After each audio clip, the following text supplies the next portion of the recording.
बच्चों पिछले वीडियो में हमने पढ़ा सकर्मक क्रिया के भेद। ठीक है, एक कर्मक क्रिया और सकर्मक दो कर्मक क्रिया। पहले हमने पढ़ा था क्या, क्रिया के भेद, कर्म के आधार पर क्रिया के भेद, अकर्मक क्रिया और सकर्मक क्रिया।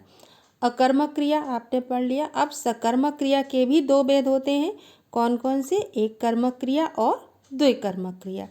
एक कर्मक क्रिया, जिन क्रियाओं का एक ही कर्म होता है वे एक कर्मक क्रिया कहलाते हैं। जैसे सेंटेंस है, सोहन पत्र लिखता है, माताजी सब्जी काट रही हैं। पत्र लिखता है, इसमें लिखता है क्रिया है, ठीक है, लेकिन इसमें एक पत्र लिखता है, एक ही क्रिया है, ठीक, सॉरी एक ही कर्म है, तो ये एक कर्मक क्रिया। माताजी सब्जी काट रही हैं क्रिया है, सब्जी काट रही हैं एक ही कर्म है। ओके, तो ये एक कर्मक क्रिया हो गई। अब है द्विकर्मक क्रियाएं। जिन क्रियाओं के दो कर्म होते हैं वे द्विकर्मक क्रियाएं कहलाती हैं। जैसे दादी जी ने भिखारी को वस्त्र दिए, दादी बच्चों को कहानी सुना रही हैं। तो इसमें क्या है, दिए क्रिया है, दो कर्म है इसमें, वस्त्र और भिखारी। ऐसे ही इस सेंटेंस में दूसरे वाले में कहानी और बच्चों दो कर्म है, तो ये यहाँ पर हो गया द्विकर्मक क्रिया। ओके, अब ये तो हमने पढ़ा था अभी कर्म के आधार पर क्रिया के भेद। अब प्रयोग और संरचना की दृष्टि से क्रिया के भेद। प्रयोग और संरचना की दृष्टि से क्रिया के भेद। प्रयोग और बनावट, संरचना मतलब होता है बनावट, ठीक है। तो ये इसके आधार पर क्रियाओं के चार भेद होते हैं। कौन कौन से? प्रेरणार्थक क्रिया, संयुक्त क्रिया, नाम धातु क्रिया और पूर्वकालिक क्रिया। तो सबसे पहले हम लेते हैं प्रेरणार्थक क्रिया। जब कर्ता स्वयं कार्य न करके किसी अन्य को कार्य करने के लिए प्रेरित करता है, वहाँ प्रेरणार्थक क्रिया होती है। यानी जब कर्ता खुद ना कार्य करे बल्कि किसी और को कार्य करने के लिए प्रेरित करे, तो वहाँ पर प्रेरणार्थक क्रिया होती है।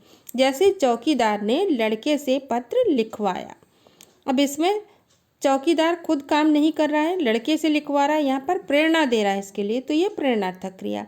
मालिक नौकर से पानी मंगवाता है, यहाँ पर भी मंगवाता है क्रिया है, लेकिन मालिक जो है खुद नहीं करके नौकर से पानी मंगवा रहा है, प्रेरणा दे रहा है, इसलिए यहाँ पर प्रेरणार्थक क्रिया होगी। अब इसके बाद जैसे कि नाम से स्पष्ट है, संयुक्त क्रिया हम पढ़ते हैं। दो या दो से अधिक क्रियाओं के योग से बनी क्रिया संयुक्त क्रिया कहलाती है। यानी जब क्रिया एक ना होकर के दो या दो से अधिक होती हैं तो वहाँ पर संयुक्त क्रिया होती है। जैसे पिताजी दफ्तर जा रहे हैं, मैंने पत्र पढ़ लिया। अब इसमें दफ्तर जा रहे हैं, दो क्रियाएं हैं, जा और रहे हैं, ठीक है। मैंने पत्र पढ़ लिया, इसमें भी दो क्रियाएं हैं, लिया और पढ़, तो ये हो गई संयुक्त क्रिया। क्लियर। अब तीसरी हम लेते हैं नाम धातु क्रिया।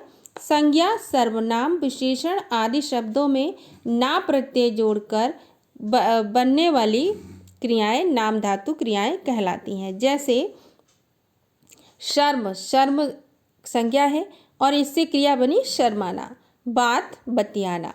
सर्वनाम पदों से बनी अपना, अपनाना, ठीक है। तो ये क्लियर हो गया। यानी जो संज्ञा, सर्वनाम, विशेषण आदि शब्दों में ना प्रत्यय जोड़कर बनने से जो क्रियाएं बनती हैं वे नाम धातु क्रियाएं कहलाती हैं।